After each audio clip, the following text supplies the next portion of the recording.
ஆக்சுவலாக நான் படித்தது ஃபுல்லாக கவர்மெண்ட் ஸ்கூல் தான், தமிழ் மீடியம் தான் படித்தேன். அப்போ வந்துட்டு எனக்கு வந்து இங்கிலீஷில் வந்துட்டு கொஞ்சம் வராதுன்றது உங்கள் பசங்களாம் என்ன பண்ணுறாங்கன்னொடனே அப்பா வந்துட்டு பஸ்ஸில் முன்னாடி இருந்து பின்னாடி எந்திரிச்சு போயிட்டாங்களாமா. ஏன்னா அவங்கள்ட்ட சொல்ல இருக்காரங்க சொந்தக்காரங்களாம் என்ன சொல்லுவாங்கன்னா, ஏன் இன்னும் படிக்க வைக்கிறீங்க, எக்ஸாம் எழுதுறப்போ ஓகே நம்ம கிளியர் பண்ணலான்னு போகும், ஆனால் 1 மார்க்கு ஆஃப் மார்க்கு அப்படி தான் போயிட்டு இருந்துச்சு. நான் வந்து ஃபெயிலியன்றதோட நமக்கு எல்லாமே லைஃப்ல லேட்டாக தான் கிடைக்கும் அந்த மாதிரி ஒரு ஸ்டேஜ்ல இருந்தேன். ஃபர்ஸ்ட் எடுத்தோடனே ஒரு சம்மில் உட்காந்துட்டோம்னா அடுத்தோடனே நமக்கு அந்த எக்ஸாம் ஃபுல்லாக அப்படியே தோணும். இப்போ ஒரு நியூஸ் படிக்கிறோம்னா அதை நம்ம ஸ்ட்ராங்காக படிக்கணும். நம்ம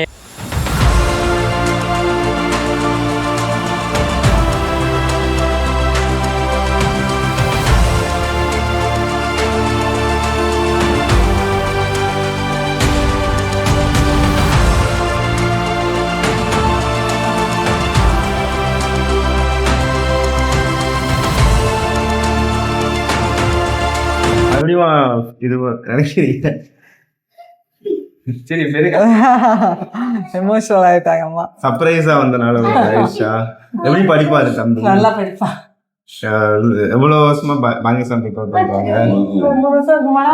2 வருஷம் ஆச்சு. 2 வருஷம் ஐடி ஃபீல்ட்ல போணும் சொன்னாரு உங்க அப்பா. அப்புறம் இவர்தான் போறோம்னா அதான் ஆரம்பா. நீ எல்லாம் இங்கே கோவப்படல. அதே மாதிரி இவனே அவரை மாட்டேன். இவனும் போய் எனக்கு 50,000 தரேனாங்க போறேன் அப்படின்னா இது ட்ரை பண்ணு கிடைக்காத வேலை போய் 10 வருஷத்துல போன் சொல்லிடுவாங்க. இதெல்லாம் நீங்க காலம்புல நீங்க பொழைச்சுக்கிருவீங்க, பிள்ளைங்க எல்லாம் படிச்சீங்கன்னா அவங்கவுங்க தொழில வச்சு பொழைச்சுக்கிருவீங்க, நாங்க இருக்க வரைக்கும் உங்களை படிக்க வைக்கணும் அப்படின்னு நான் சொன்னாரு. ஆனாலும் பிரச்சனைகள்லாம் சந்திச்சா நிறைய. எனக்கு வந்துட்டு என்னோட சக்சஸ்க்கு ஃபர்ஸ்ட் வந்துட்டு இவங்க 2 பேரும் எந்த அளவுக்கு ஹெல்ப் பண்ணாங்களோ அதே மாதிரி மற்றவங்களும் ஹெல்ப் நிறைய பேர் பண்ணியிருக்காங்க.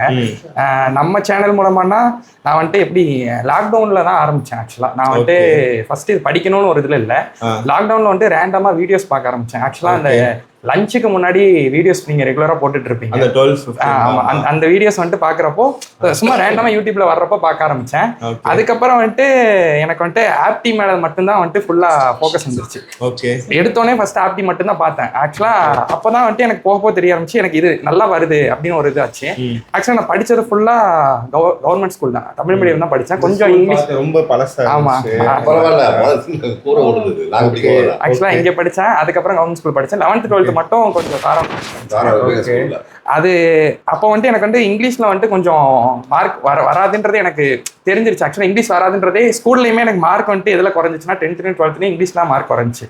அந்த டயத்துல மேக்ஸ்ல மட்டும் நான் டிஃபரன்ஸ் காட்டிட்டு இருந்தேன். சரி ஓகே அப்படின்றப்போ எனக்கு ஓகே நான் மேக்ஸ்ல நல்லா ஃபோக்கஸ் பண்ணலாம் அப்படின்றப்போ ரெகுலரா நம்ம வீடியோஸ் பார்க்க ஆரம்பிச்சிட்டேன். நீங்க போடுற அந்த டமால் செஷனும் சரி, நைட் போடுற கேட்டன் செஷனும் சரி, அது ரெண்டுமே ரொம்ப யூஸ்ஃபுல்லா இருந்துச்சு.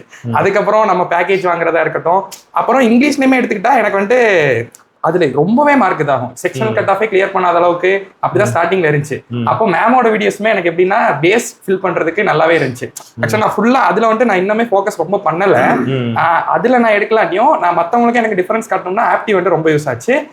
பேஸ் எனக்கு கட் ஆஃப் கிளியர் பண்றதுக்கு மேமோட வீடியோஸ் ரொம்ப யூஸ்ஃபுல்லா இருந்துச்சுங்க. எங்க அப்பா வந்துட்டு பஸ்ல வந்துட்டு ஒரு டைம் ஒருத்தவங்க சொன்னாங்களாமா, இந்த மாதிரி ஏன் வந்துட்டு நீங்க உங்க பசங்களாம் என்ன பண்றாங்கன்னொடனே அப்பா வந்துட்டு பஸ்ல முன்னாடி இருந்து பின்னாடி எந்திரிச்சு போயிட்டாங்களாமா. ஏன்னா அவங்கள்ட்ட சொல்ல முடியல போல என்ன பண்றாங்க அப்படின்றத. அப்போ வந்துட்டு இப்போ நான் அவங்கள்ட்ட சொல்லணும்னு நினைக்கிறேன், வாங்க இனிமேல் எந்த பஸ்னாலும் போய் உட்காரலாம்.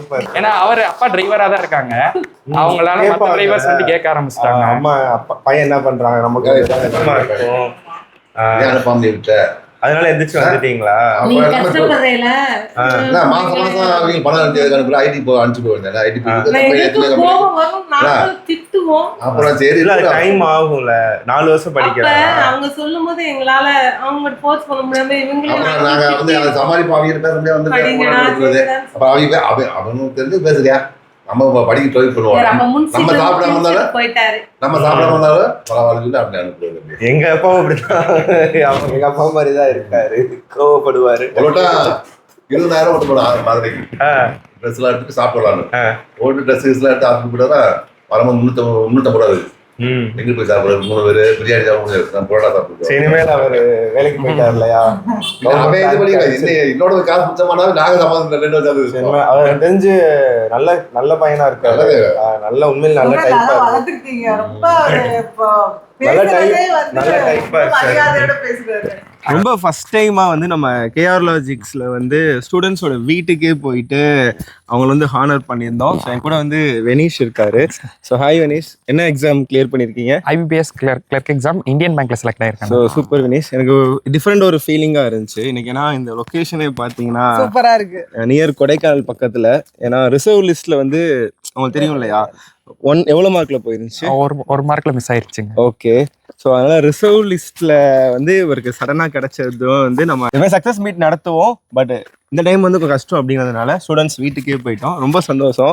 இன்னொன்று அம்மா வச்சிருந்த கவனிச்சாங்க வீட்டுல சிக்கன் குழம்பு அந்த மட்டன் குழம்பு சூப்பராக இருந்துச்சு. சரி சொல்லுங்க, நீங்க எப்போ இந்த எக்ஸாம் ஜர்னி ஸ்டார்ட் பண்ணீங்க? ஒரு 2023 இருந்து ஸ்டார்ட் பண்ணேன். ஆக்சுவலா நான் பிஜி முடிச்சிருந்தேன். பிஜி முடிச்சதுக்கப்புறம் ஸ்டார்ட் பண்ணேன். ஒரு 2.5 இயர்ஸா எக்ஸாம் எழுதிட்டு இருக்கேங்க. கடைசியா இப்போ ரிசர்வ் லிஸ்ட்ல வந்துட்டு கிளியர் பண்ணிருக்கேன் அப்படின்னு வந்திருக்கேன். ஓகே, 2.5 இயர்ஸா பேங்க் எக்ஸாம்? ஆமா ஆமா. ஆக்சுவலா நான் பேங்க் எக்ஸாம் ஸ்டார்ட் பண்ணது வந்துட்டு என்னோட யூஜி முடிச்சோடனே வந்துட்டு நான் யூஜி டைத்திலே வந்துட்டு லாக்டவுன் போட்டிருந்தாங்க. லாக்டவுன்ல வந்துட்டு ரேண்டமா நான் வீடியோஸ் பார்க்க ஆரம்பிச்சேன். ஏன்னா ஆன்லைன் கிளாஸ் நடந்துட்டு இருக்கும், மற்ற டைம் ஃப்ரீயா இருக்க மாதிரி இருக்கும். ஸோ அந்த டைம்ல நம்ம வேற ஏதாவது பண்ணலாம் அப்படின்றப்போ யூடியூப்ல ரேண்டமா வீடியோ பார்க்குறப்போ அண்ணாவோட வீடியோஸ் வந்துட்டு எனக்கு காட்டுச்சு. ஸோ அதுல வந்துட்டு நான் ரெகுலரா ஆரம்பிச்சேன். மதியம் சாப்பிட்ற டைத்துல வந்துட்டு அண்ணா வந்துட்டு டமாட்டமான ஒரு செஷன் போடுவாங்க. அந்த செஷன்ல வந்துட்டு சும்மா பார்க்க ஆரம்பிச்சப்போ அண்ணா வந்துட்டு ஃபாஸ்டா சால்வ் பண்ண சொல்லி டைம் கொடுப்பாங்க. அந்த டைம்ல நம்மளால சால்வ் பண்ண முடியுதா அப்படின்னு ஆரம்பிச்சதுதான். சரி ஓகே, அவங்க பண்றாங்கன்னா நம்மளாலே முடியும், அடுத்து நம்ம பண்ண ஆரம்பிப்போம் அப்படின்னே ரெகுலரா வந்துட்டு வீடியோஸ் பார்க்க ஆரம்பிச்சிட்டேன். அது எனக்கு டெய்லியும் கிளாஸ் இருக்கும். அப்போ அண்ணாவோட வீடியோ இருக்கப்போ கிளாஸ் முடிச்சுட்டு ஃபர்ஸ்ட் எடுத்து இதுதான் பார்க்க தோணும். அடுத்து சாப்பிட போற வேலையை கூட அடுத்து வச்சுட்டு இதை நம்ம முடிச்சுட்டு ஆரம்பிப்போம் அப்படின்னு ஆரம்பிச்சேன். அதுக்கப்புறம் பார்த்தா எனக்கு வந்துட்டு ஏஜ் வந்துட்டு எக்ஸாம் எழுதுறதுக்கு பத்தல. ஆக்சுவலா 19 இயர்ஸ்ல நான் யூஜி முடிச்சிட்டேன். அப்படின்றப்போ பிஓ எழுதுனா 21 ஏஜ் வேணும், கிளர்க் எழுதுனா 20 ஏஜ் வேணும்னு கேட்டனால நான் திரும்ப பிஜி பண்ண போயிட்டேன். அப்போ நான் ஸ்டாப் விட்டுட்டேன். சரி ஓகே, கொஞ்ச நாள் இதை பார்ப்போம். அதுக்கப்புறம் நம்ம டிகிரி முடிச்சீங்க? என்ன சொல்றது, இது வந்துட்டு வேமா சேர்த்து விட்டாங்க. தமிழ் மீடியத்துல படிச்சாங்கன்னா ஸ்டூடெண்ட்ஸ் வந்துட்டு வேமா சேர்த்துடுவாங்க. எங்களுக்கு வந்துட்டு ஃபர்ஸ்ட் ஸ்டாண்டர்ட் அதாவது அரை கிளாஸ்ன்னு சொல்லுவாங்க இருக்காம அப்படி இருக்கனால வேமா சேர்த்துடுவாங்க. அப்படின்றப்போ திரும்ப 21ல முடிச்சோடனே சரி ஓகே திரும்ப ஸ்டார்ட் பண்ணலாம் அப்படின்னு ஆரம்பிச்சேன். அப்போ வந்துட்டு அண்ணா வந்துட்டு K10 செஷன்ஸ் நிறைய போட்டுட்டு இருந்தாங்க. அந்த K10 செஷன் வந்துட்டு இன்னுமே வந்துட்டு என்ன சொல்றது, நான் இன்னும் இந்த ஃபீல்ட்ல இருக்கணும் அப்படின்னு ஒரு இது கொடுத்துச்சு. அதுக்கப்புறம் நான் ஆப்டி வந்துட்டு கம்ப்ளீட்டா வந்துட்டு ஓரளவுக்கு ஸ்ட்ராங்குன்னு தெரிஞ்சதுக்கு அப்புறம் நான் ஸ்டாப் பண்ணிட்டேன். ஏன்னா அண்ணாவோட வீடியோஸ் மட்டும்தான் பார்த்தேன், வேற எந்த சேனலும் எனக்கு தேவைப்படல அதிகமா. அதுக்கப்புறம் ரெகுலரா மார்க் மட்டும் ஆப்டிக்கு போயிட்டேன். அதுக்கப்புறம் வந்துட்டு ஆப்டி ஸ்ட்ராங்குன்னு தெரிஞ்சதுக்கு அப்புறம் ஆப்டி நிப்பாட்டிட்டேன் அதோட. அதுக்கப்புறம் வந்துட்டு எனக்கு எதுல ரொம்ப வீக்குன்றதை பாக்குறப்போ இங்கிலீஷ்ல ரொம்ப வீக்கா இருந்தேன்றது தெரிஞ்சிருச்சு. அப்போ வந்துட்டு இங்கிலீஷ்லயுமே என்னால வந்துட்டு ரொம்ப ஃபுல்லா கான்சன்ட்ரேட் பண்ணாலும் எனக்கு வந்துட்டு செக்ஷனல் கிளியர் பண்ற அளவுக்கே கொஞ்சம் இதை திடீர்னு பார்த்தா செக்ஷன்ல நிறைய மார்க் வரும், திடீர்னு பார்த்தா செக்ஷன்லேயே கிளியர் ஆகாது. அந்த மாதிரி தான் போயிட்டு இருந்துச்சு. அப்போ சரி ஓகே பேஸ் மட்டுமா நம்ம கவர் பண்ணுவோம் அப்படின்றப்போ மேமோட வீடியோஸ் ரொம்ப யூஸ் ஆச்சு. ஏன்னா எனக்கு வந்துட்டு பேசிக் என்ன அது மட்டும் தெரிஞ்ச கான்செப்ட் தெரிஞ்சுட்டா போதும், கொஞ்சம் நம்ம கிளியர் பண்ற அளவுக்கு படிச்சிருவோம் அப்படின்றப்போ ஓகே அதுக்கப்புறம் கிளியர் ஆகும். அந்த ஸ்டேஜுக்கு வந்துருச்சு, எப்படினாலும் செக்ஷனல் கிளியர் ஆயிடலாம் அப்படின்ற அளவுக்கு வந்ததுக்கு அப்புறம் தான் சரி ஓகே இது ரெண்டு கவர் பண்ணிட்டோம், அடுத்து நம்ம எதுல ஃபோக்கஸ் பண்ணோம், ரீசனிங் எப்படினாலும் நம்ம போட்டலாம் அப்படின்ற அளவுக்கு இருந்துருச்சு. அதுக்கப்புறம் கரண்ட் அஃபேர்ஸ்ல ரொம்ப டே ஃபுல்லா கரண்ட் அஃபேர்ஸ் மட்டும்தான் எடுத்து வைப்பேன். எடுத்து வச்சுட்டு ரிவைஸ் பண்றது, திரும்ப இது படிக்கிறது. அப்போ வந்துட்டு நானு அக்கா ஒருத்தவங்க அவங்களும் இந்தியன் பேங்க்ல கிளியர் பண்ணிட்டாங்க. அந்த அக்கா ரொம்ப ஹெல்ப்ஃபுல்லா இருந்தாங்க நாங்க 2 பேர் படிக்கிறப்போ. அப்போ வந்துட்டு அதுல ஃபோக்கஸ் ரொம்ப இருந்துச்சு. டே ஃபுல்லா உட்காந்து கரண்ட் அஃபேர்ஸ் மட்டும்தான் திரும்ப படிக்க ரிவைஸ் பண்ண அப்படிதான் போயிட்டு இருந்துச்சு. அதுக்கப்புறம் கரண்ட் அஃபேர்ஸ்லேயே மார்க் வர ஆரம்பிச்சோடனே எக்ஸாம் எழுதுறப்போ ஓகே நம்ம கிளியர் பண்ணலான்னு போகும், ஆனா 1 மார்க்கு 1/2 மார்க்கு அப்படிதான் போயிட்டு இருந்துச்சு. அதுக்கப்புறம் இப்பவுமே வெயிட்டிங் லிஸ்ட்லாம் இருந்துச்சு. சரி ஓகே கிடைச்சிருமா அப்படின்னு ஒரு இதுல இருந்துச்சு. அப்பவுமே ஃபர்ஸ்ட் அண்ணாக்கு தான் ஃபோன் அடிச்சேன். நான் வெயிட்டிங் லிஸ்ட்ல வந்தோடனே அண்ணாக்கு ஃபோன் அடிச்சேன். அப்ப என்ன சொன்னாங்க, சரி நீ நம்ம பாத்துக்கலாம் அந்த மாதிரி வார்த்தை சொன்னாங்க. ஓகே சரி அடுத்து நம்ம என்ன நடக்குதுன்னு பாப்போம் அப்படின்னதுக்கப்புறம் கிளியர் ஆயிடுச்சுன்னு வந்தோடனே அப்போ ஃபோன் அடிச்சேன். பரவாயில்ல, இன்னும் எடுத்து ரொம்ப நேரம் சொல்லியிருந்தேன் அன்னைக்கு. நிறைய அந்த டைம் கால் பண்ணப்போ உங்களுக்கு கரெக்டா ஆன்சர்ஸ் பண்ணிருந்தீங்க அதெல்லாம் நல்லா பண்ணீங்க. நல்ல பையனா இருக்கீங்க, இன்னும் கொஞ்சம் நேரம் பேசியிருப்பேன். அந்த முன்னாடி ஹெல்ப் பண்ணதுமே அதோட ஆக்சுவலா ஹால் டிக்கெட் வந்துட்டு லாஸ்ட் இயர் வந்துட்டு ஆர்ஆர்பி கிளர்க்கு பிஓ 2 எக்ஸாமே மெயின்ஸ் கிளியர் பண்ணியிருந்தேன். அப்ப நான் என்ன பண்ணிட்டேன், ஃபர்ஸ்ட் பிஓ மெயின்ஸ் நடந்தது. அதுல வந்துட்டு நான் தெரியாம கிளர்க்கோட மெயின் ப்ரிலிம்ஸ் ஹால் டிக்கெட் மாத்தி கொடுத்துட்டேன். அப்ப மாத்தி கொடுத்தோடனே அங்க என்ன சொல்லிட்டாங்கன்னா, ஆக்சுவலா அவங்களும் பார்க்காம வாங்கிட்டாங்க. அதாவது மெயின்ஸ் ஹால் டிக்கெட் மட்டும் நம்பர் செக் பண்ணாங்க, ரோல் நம்பர் கரெக்டா இருக்கான்ட்டு. இந்த இதை செக் பண்ணாம விட்டாங்க. செக் பண்ணாம போனதுக்கு அப்புறம் நான் திரும்ப வந்து செக் பண்றேன், அடுத்த வாரம் கிளர்க்கோட மெயின்ஸ் எக்ஸாம் இருக்கு. ஏன்ட்ட பார்த்தா பிஓட hall ticket prelims hall ticket மட்டும்தான் இருக்கு. அப்ப என்ன பண்றதுன்னு தெரியல. அந்த டயத்துல அண்ணா தான் வந்துட்டு நான் கால் பண்ணிட்டேன், வேற வழி இல்லை அண்ணா கால் பண்ணிடுவோம் அப்படின்னு நான் போறேன். அப்பதான் அண்ணா கான்டாக்ட் கிடைச்சிச்சு. அண்ணா கால் பண்ணி பேசினதுக்கு அப்புறம் தான் ஒன்றும் இல்லை நீங்க ஸ்டேஷன்ல போய் பாருங்க அப்படின்னு சொன்னாங்க. அப்புறம் ஸ்டேஷன்ல போனதுக்கு அப்புறம் நீங்க அவங்களே கான்டாக்ட் பண்ணுங்கன்னு சொன்னோன்னே அவங்க என்னோட ஹால் டிக்கெட் வாங்கி வச்சுட்டாங்க. வாங்கி வச்சுட்டு நாங்க பாத்துக்கிறோம், இதுக்கு மட்டும் நீங்க சிஎஸ்ஐஆர் காப்பி மட்டும் போட்டுருங்க, பிரச்சனை இல்லை அப்படின்னு சொன்னதுக்கப்புறம் எக்ஸாம் எழுத விட்டாங்க. சிஎஸ்ஆர் அப்ளை பண்ணிட்டீங்க? அப்ளை பண்ணா அன்னைக்கே வந்துருச்சு. உடனே கிடைச்ச உடனே நான் அடுத்து எக்ஸாம் எழுத போறோம் அந்த வீக்ல தான் கடைசியில தான் இருந்துச்சு. அப்ளை பண்ண அன்னைக்கே கிடைச்சிருச்சு. உடனே பிரிண்ட் அவுட் போட்டு வச்சுக்கிட்டேன். எக்ஸாம் எழுதுறப்போ அது பிரச்சனை இல்லாம முடிஞ்சது. நிறைய பேருக்கு வந்து இந்த மாதிரி ஹால் டிக்கெட் தொலைச்சிடாதீங்க, ஃபர்ஸ்ட் தொலைச்சிடாதீங்க. ஏன்னா எப்பயுமே ஹால் டிக்கெட் வந்து லாஸ்ட் வரைக்கும் கேட்குறாங்க. இன்கேஸ் தொலைஞ்சிச்சுன்னா பயப்படாதீங்க. பேக்கப்புக்கு வந்து இந்த மாதிரி சிஎஸ்ஆர் காப்பி கொடுத்தாலே அவங்க எக்ஸாம் எழுத அலோவ் பண்ணிடுவாங்க. இதனால ப்ராப்ளம் எதுவும் ஆகாது. பட் இனிஷியலாக நீங்கள் தொலைச்சிடாதீங்க. இப்போல்லாம் வந்து நீங்கள் ஆன்லைன்லேயே வந்து அப்ளை பண்ணிக்கலாம். ஈஸியாக ஆன்லைன் போர்ட்டலே இருக்கா, அதில் ஈஸியாக அப்ளை பண்ணி வாங்கிக்கலாம். சூப்பர். ஸோ வீட்டில் வரப்ப ஃபஸ்ட்டு என்ன சொல்லியிருந்தீங்கன்னா நிறைய ஃபெயிலியர் பார்த்துருந்தேன் நீங்க. ஆமா, அது ரொம்ப கஷ்டப்பட்டு சொன்ன மாதிரி. ஆமா, என்ன எவ்வளவு நிறைய எக்ஸாம்ஸ் எழுதி? ஆக்சுவலா எக்ஸாம்ஸ் நிறைய எழுதிருக்கேன். 2.5 இயர்ஸ்ன்றப்போ வந்த எல்லா கிளர்க்கு பிஓ எக்ஸாம் எழுதிட்டு இருந்தேன். இன்சூரன்ஸ் எக்ஸாம்ஸ் அதிகமா ஃபோக்கஸ் பண்ணல, பண்ணது ஃபுல்லா கிளர்க்கு பிஓ எக்ஸாம் தான் ஃபோக்கஸ் பண்ணேன். அப்படின்றப்போ 1 இயருக்கு 6 எக்ஸாம்ஸ் மினிமம் இருந்துச்சா, 2 வருஷம் 6 எக்ஸாம்ஸ் எழுதினேன். ரெண்டுலயுமே ஃபர்ஸ்ட் இயர் வந்துட்டு 2 எக்ஸாம் மட்டும் தான் ப்ரிலிம்ஸ் கிளியர் ஆச்சுங்க. அடுத்த வருஷம் எல்லாமே ப்ரிலிம்ஸ் கிளியர் ஆச்சு. ஆனா மெயின்ஸ்ல கொஞ்சம் பக்கத்துல போச்சு. அதுக்கப்புறம் இந்த வருஷம் தான் கிளியர் ஆயிருக்கு கடைசியா. நான் வந்துட்டு என்ன வந்துட்டு ஒரு ஃபெயிலியர் அப்படின்னு தான் நான் நினைச்சிட்டு இருந்தேன் லைஃப்ல ரொம்ப நாளா. ஏன்னா வந்துட்டு ஃபெயிலியர்ன்றதோட நமக்கு எல்லாமே லைஃப்ல லேட்டா தான் கிடைக்கும் அந்த மாதிரி ஒரு ஸ்டேஜ்ல இருந்தேன். ஏன்னா வந்துட்டு எனக்கு வந்துட்டு நான் காலேஜ்ல போய் சேர்ந்தப்போவும் எனக்கு வெயிட்டிங் லிஸ்ட்ல இருந்து தான் கிடைச்சது. டேரக்டா வந்துட்டு ஃபர்ஸ்ட் லிஸ்ட்ல கிடைக்கல. திரும்ப பிஜி பண்ணப்பவும் எனக்கு வெயிட்டிங் லிஸ்ட்லாம் கிடைச்சது. அதுக்கப்புறம் நான் கிரிக்கெட்லயுமே ஒரு டீம் சப்போர்ட் பண்ணா அந்த டீம் வந்துட்டு இத்தனை வருஷம் ஜெயிக்காம அப்படிதான் போயிட்டு இருந்துச்சு. அப்போ இப்போ எடுத்துக்கிட்டாலுமே எனக்கு வெயிட்டிங் லிஸ்ட் தான் சொல்றேன். அடுத்து என்னன்னா இந்த மாதிரி நான் எனக்கே வந்துட்டு ஒரு இதாக தான் இருந்தேன். அப்படி நான் வந்துட்டு ஒரு மூவி டைலாக் இந்த இடத்துல சொல்லணும். என்னன்னா வேண்டா விருப்பா போயிட்டு இருந்த டயத்துல வேண்டி விரும்பி என் கூட இருக்கிறதுக்கு ஒரு பொண்ணு வந்தாங்க. ஆக்சுவலா அவங்க வந்ததுக்கு அப்புறம் என்னோட லைஃப்ல வந்துட்டு அந்த டீமும் ஜெயிச்சது, இப்ப நானும் ஜெயிச்சிருக்கேன். அந்த பொண்ணுக்கு வந்துட்டு தேங்க்ஸ் சொல்றதா எப்படின்றது தெரியல.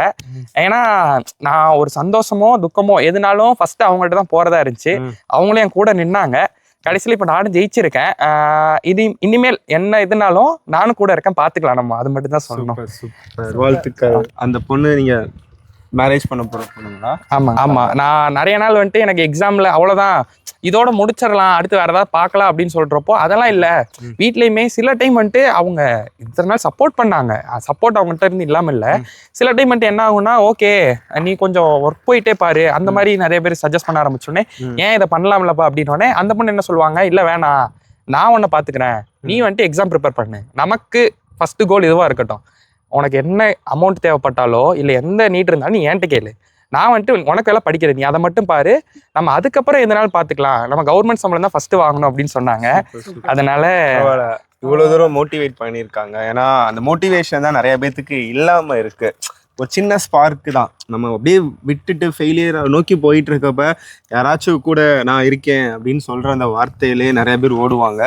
ஸோ ரொம்ப தேங்க்ஸ். அம்மாவுமே அவ்வளோ சந்தோஷமா இருந்தாங்க நீங்க கிளியர் பண்ணது. ஏன்னா நீங்க கிளியர் பண்றது உங்களை மட்டும் இல்லை, ஃபியூச்சர்ல உங்க தம்பியையும் ஒரு மோட்டிவேட் பண்ணும், அடுத்து உங்களோட ஜென்ரேஷனே வந்து மாற்றும்.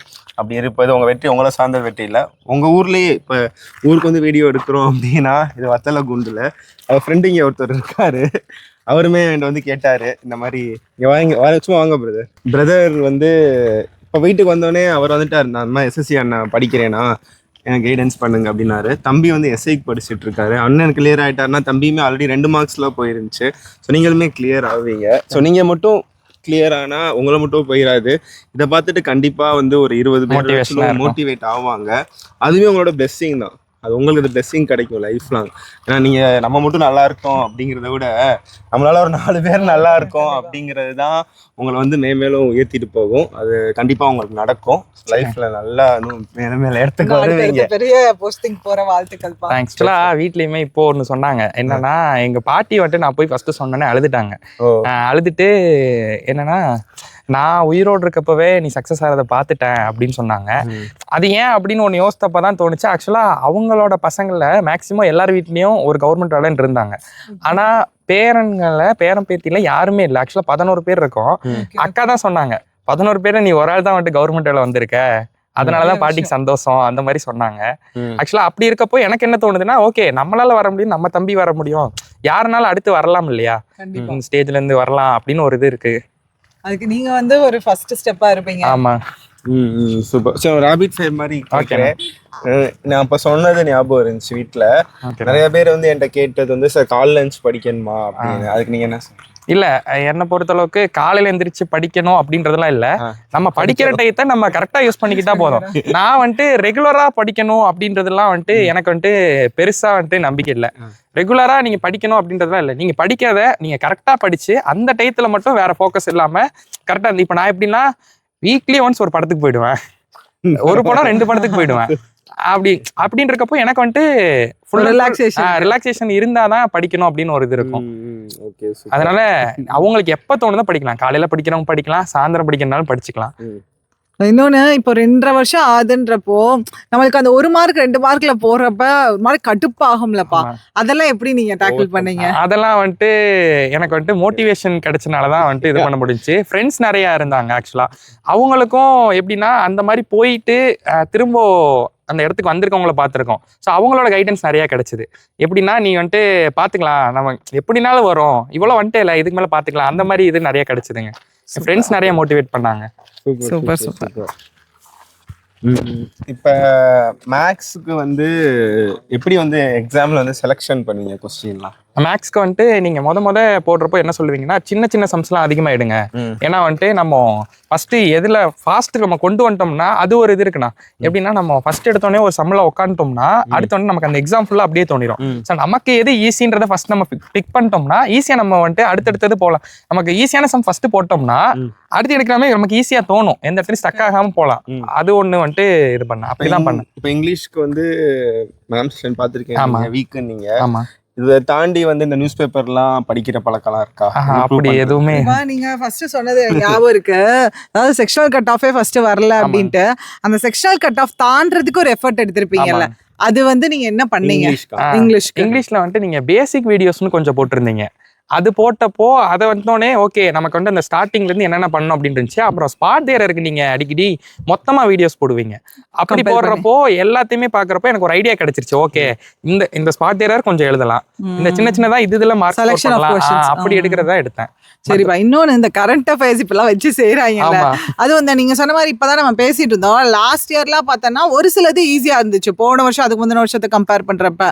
பசங்க வந்து நிறைய பேர் சொல்றது என்ன அப்படின்னா, எக்ஸாம் எழுதிட்டு வந்துட்டு நான் அந்த 2-3 இதுல படிச்சிருக்க கூடாது, ஒரு மாதிரி கன்ஃபியூஸ் ஆயிருச்சு எனக்கு, ஒரே ஒரு இதுல படிச்சிருக்கணும் அப்படின்ட்டு. உங்களோட பாயிண்ட் ஆஃப் வியூ என்ன? கரண்ட் அஃபேர்ஸ் ஒரு இதுல படிக்கணுமா? என்ன பொறுத்தளவுக்கு எப்படின்னா நம்ம 1 படிக்கிறோம் 2 படிக்கணும்ன்ற முக்கியம் இல்ல. இப்போ ஒரு நியூஸ் படிக்கிறோம்னா அதை நம்ம ஸ்ட்ராங்கா படிக்கணும். நம்ம எந்த அளவுக்கு மேக்சிமம் இப்போ எப்படின்னா நிறைய நியூஸஸ் இருக்கு, நம்மளால வந்துட்டு எல்லாத்தையும் கவர் பண்ணி முடியுமான்றப்போ இல்லதான். அதுக்கு நம்ம என்ன பண்ணணும், நம்ம படிக்கிறத ஸ்ட்ராங் பண்ணணும். அதுக்கு சின்ன சின்ன க்ளூஸ் வச்சுக்கிட்டா ஈஸியா இருக்கும்னு நான் நினைக்கிறேன். இருக்காரங்க சொந்தக்காரங்களாம் என்ன சொல்லுவாங்கன்னா, ஏன் இன்னும் படிக்க வைக்கிறீங்க, அந்த மாதிரி பையன் வந்துட்டு எப்படி சொல்றது இவ்வளவு வயசாயிடுச்சுன்னு சொல்றதோட அவன் கூட இருந்த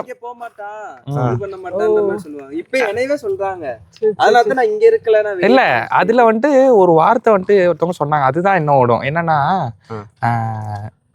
பையன் வந்துட்டு ரொம்ப படிச்சுட்டே இருந்தா மந்தமா தான் ஆவாங்க, நீங்க படிக்க சொல்லாதீங்க, அவங்க வந்துட்டு படிக்கட்டும், வேலை பார்த்துட்டே படிக்கட்டும், அப்பதான் வந்துட்டு அவங்களுக்கு வந்துட்டு அடுத்து இது அமௌண்ட்டோட மதிப்பு தெரியும். இப்ப நீங்க காசு கொடுத்து நீங்க படிக்க வச்சீங்கன்னா அவன் மந்தமாயிட்டே தான் போவான். நம்ம எஃபோர்ட் எவ்வளவு போடுறோன்றது வந்துட்டு நமக்கு தெரியும். ஆனா அவங்க வந்துட்டு அதை டைரக்டா பார்க்காம ஈஸியா சொல்லிட்டு போயிடுவாங்க. உங்க கூட படிச்ச பையன் வந்துட்டு இப்போ வேலைக்கு போறான், ஒரு பிரைவேட் ஜாப்போ என்ன ஜாப்போ, இந்த ஜாப் போயிட்டான், அவனுக்கு 20,000 சம்பளம் வருது, நீ வந்துட்டு அப்படி பண்றியா, ஏன் ஒரு சும்மா சாதா வேலைக்கு போயிட்டு கூட படி, ஏன் உனக்கு டைம் இல்லையா அப்படி. நமக்கு வந்துட்டு இதுக்கே டைம் பத்த மாட்டேங்குது. டைம் இருக்கு ஆக்சுவலா, எனக்கெல்லாம் இருந்துச்சு. நான் வந்துட்டு ஃபுல் அண்ட் ஃபுல் புக் எடுத்து வச்சுட்டு உட்கார்ற பையன்லாம் கிடையாது. ஆனா கொஞ்சம் எனக்கு எப்படின்னா எனக்கு ஃப்ரீயா இருந்து படிச்சாதான், நான் படிக்கிற டயத்துல நான் படிப்பேன், நான் வந்துட்டு நைட்டு தான் படிப்பேன், மற்றவங்க இல்லாத டைம் அப்படிதான் படிச்சுட்டு இருந்தேன். அப்படி இருக்கப்போ அவங்க சொல்றதெல்லாம் எனக்கு வந்துட்டு இன்னும் டிமோட்டிவேட் பண்ற மாதிரி இருந்துச்சு. ஆனா அந்த டயத்துல நான் என்னையுமே சரி ஓகே பாத்துக்கலாம், நம்ம ரிசல்ட்னால அவங்கள்ட்ட வந்துட்டு பதில் சொல்லலாம் அப்படின்னு சொன்னப்போ இப்போ ரிசல்ட்டை சொல்றப்பமே அவங்க பாக்குறாங்க ஓகே இப்போ இந்த மாதிரி மாறிட்டாங்கன்னா அவங்க இவன் அப்பவே படிப்பான் எங்களுக்கு தெரியும்.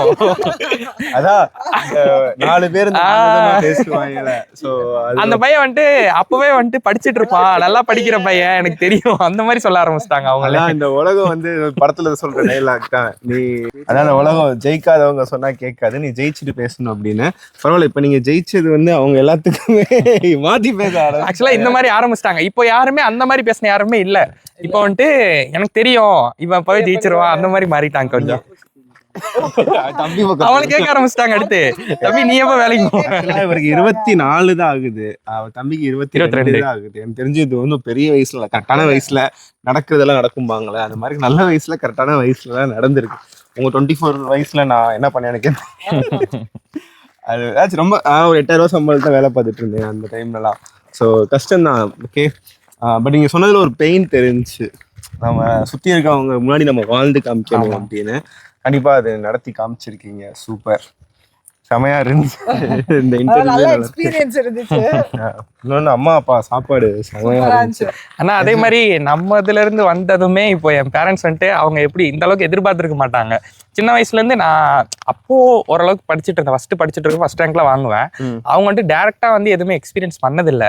இப்ப பண்ணோடனே அவங்க வந்துட்டு ஓகே நம்ம பையன் ஏதோ ஒரு இதுல இருக்கான் அப்படின்னு ஒரு இது வந்து அவங்களுக்கு கிடைச்சிருக்கு. அதுக்கு ரொம்ப தேங்க்ஸ். அம்மா ரொம்ப எமோஷனல் ஆயிட்டாங்க. உங்க டீம் வந்து பண்ணது ரொம்ப இதா இருந்துச்சு. அது வீட்டுக்கே வந்து பண்ணது வந்துட்டு நாங்க எக்ஸ்பெக்ட் பண்ணல ஆக்சுவலா. இனிமேல் நாங்க இந்த மாதிரி போறோம் கண்டிப்பா. ஏன்னா நீங்க உங்களை பார்த்ததுக்கு அப்புறம் எல்லாமே பண்ணக்கூடாது, ஏன்னா சக்சஸ் மீட் வைக்கிறோம். ரொம்ப கனெக்டடா இருக்கு. தனியா நம்ம ஒருத்தட்ட அவங்க எக்ஸ்பீரியன்ஸ்ல ரொம்ப கனெக்டடா இருக்கு. இப்போ இதுவுமே வந்துட்டு எனக்கு எப்படி சொல்றதுன்னா, இப்போ நம்ம அந்த மாதிரி தான் வருது. யாருமே வந்துட்டு வேற ஆள் அப்படின்றதோட நம்ம வீட்டுக்கு வந்திருக்காங்க, நம்ம கூட இருக்கிறாங்க, அப்படி ஒரு ஃபீல் தான் வருது. பரவாயில்ல, நீங்க அந்த வீடியோல எங்களோட கனெக்ட் ஆயிருக்கீங்க, ரொம்ப சந்தோஷம்பா. சரி முடிச்சுக்கலாமா? எனக்கு பெருசா இல்ல வரல, நல்லா பேசுனீங்க. ஸோ கண்டிப்பா உங்க வீடியோஸ் இதை பார்த்துட்டு எத்தனை பேர் சொல்லுங்க இவரோட வீடியோஸ் வந்து எப்படி மோட்டிவேஷனா இருந்துச்சுன்னு. ஒரு நிறைய ஃபெயிலியரை தாண்டி தான் இந்த இடத்துக்கு சக்சஸ் பர்சன்ல வந்திருக்காரு. கண்டிப்பா உங்களோட ஸ்டோரி நிறைய பேர்த்த மோட்டிவேட் பண்ணும். All the best. தேங்க்ஸ்ண்ணா. All the best. தேங்க்ஸ்ண்ணா.